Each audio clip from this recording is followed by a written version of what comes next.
Hello again. Today is Wednesday. It is the 9th of October. And as promised yesterday, as we ended the day after talking about Padre Pio, and I told you that we headed off for Rome. Well, we spent the night in Rome. It was awesome. They had a great dinner, nice restaurant in Rome. And then spent the night and got up early in the morning because we had a reservation to do a mass in St. Peter's Basilica. They have all these chapels all over the place, and we actually did our mass in the Polish chapel. To get to the Polish chapel, we had to go walk right by the top of the tomb of St. Peter. You don't get to walk over it, it's glassed off, but it's underneath the altar in the basilica. So there's the floor of the basilica, then there's a space, and then there's the floor where everybody walks around to get to these chapels. And when you walk by, just on the other side of a glass wall is the marker where St. Peter's grave is under there. We did not get to go down there to see it, but we were right present at the grave. We did the mass in the chapel. It's really interesting how you have sort of restrictions, no singing, no chanting. They want you to say your mass and they want you to move on. The one cool thing was I saw what Father Eric did, and I did the same thing. We hung our jacket up with our lanyard, with our name and the tour guide, and we hung it on a little coat hanger, on the wall in the sacristy, and you could see that you were in a sacristy. We took a picture of it, that we actually vested in St. Peter's Basilica, which is pretty cool, We said mass. And then after mass, we had a professional tour of St. Peter's, which is just, you just can't even begin. I think I started the first day, told you there's a church we went to in Milan that took 700 years to build, and it fits 75,000 people in it. That church would fit inside St. Peter's Basilica. That's how big St. Peter's Basilica is. Historically, the need to know information is that the first basilica was built over the site that was known to have been Peter's grave after Constantine converted and made it legal to be a Christian, because before that it was illegal in the Roman Empire. And they built the first basilica, and his mother, Helen, was the one that really was behind building it, and it was built. And historically, it had to be rebuilt, and then they expanded it. You have to read about the history of the basilica. I don't have a lot of time to get into it here, but the end product is that you have a lot of the popes buried in the basilica. We went to the tomb of Benedict. We went to the tomb of John Paul II. We went to the tomb of Paul VI, John the 23rd. Of course, we walked right by Peter's tomb, and just magnificent. One of the interesting things that happened was we are walking through this corridor, and we turn, and on the wall is this beautiful hand-etched plaque, as big as a wall, and the names of every pope are inscribed on it, and it's really pretty unbelievable when you see that there in Rome at the place of the basilica. The interesting thing is that the basilica is not the Pope's church. It's the church of the world. It's the church of Catholics around the world.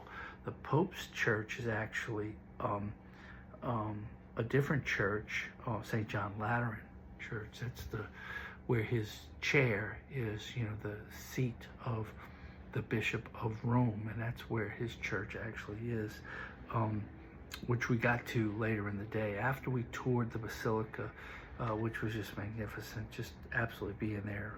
I actually prayed in a little area right from John Paul II's grave, took a picture of it. I picked up a little prayer card from Benedict's grave and brought it to my son, who's a big Benedict fan. Then we went to these other churches, and every church is more magnificent than the other one, except for St. Peter's. And we went to the St. Peter and Chains Church, and in a glass encasement up behind the altar is a set of chains, and those are the chains that Peter was chained with when he was imprisoned in Rome. Pretty awesome to think that those chains are 2,000 years old. We went to the St. Paul outside the wall church, and there are the chains that Paul was chained with there. And it was at that church, pretty sure that was a church, where above the altar, way up high, there are two encasements, and what we were told was that the heads of Paul and Peter are there. Their bodies are buried elsewhere, but that's where their heads are. And that was a tradition of the early church, to take some of the parts of the bodies of the saints and make sure that they weren't all in one place, so that they could make sure they had access to the relics of the saints. Anyway, so then we went to the St. Mary Major Church and St. John's Lateran Church. Just absolutely phenomenal churches. To give you a feel for what this was like, it's like going from one church to another, and your tour guide is explaining to you all the artwork in it, and of course you have Michelangelo's artwork, just Da Vinci, different stuff from different people everywhere. The holy statues, the holy frescoes, all of that is just absolutely beautiful, and it's just magnificent to be in Rome, to see all these holy places, and that of course is why we went. At the end of the day, we went to the catacombs. That was a very interesting tour, because you always hear that that's where the early Christians had to go to pray, to hide, and while that may have happened, that wasn't the purpose of the catacombs. The purpose of the catacombs was actually underground cemeteries. It was burial places, and when you walk through the catacombs, you can see these shelves and how the bodies were sort of buried on these shelves, and there's still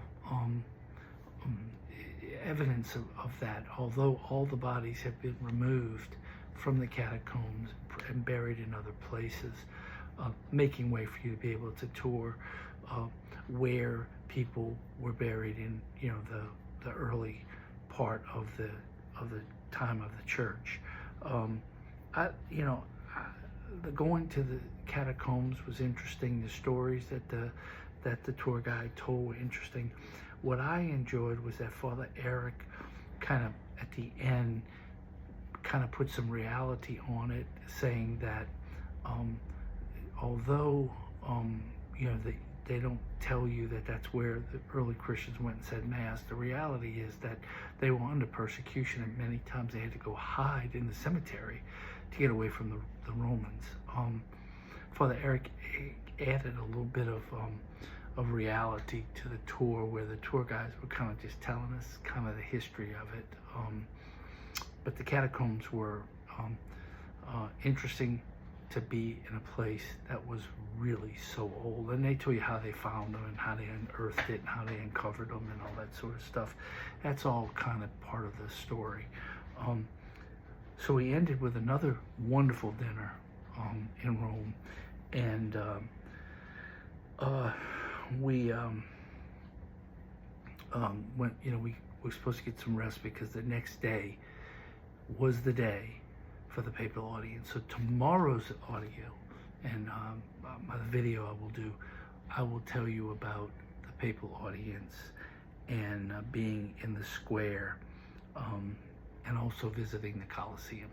So anyway, if you're enjoying these videos, subscribe to the station, like the video, share it if you would, and I'll continue with the last day of the pilgrimage tomorrow. God bless everybody. God loves you. I do too.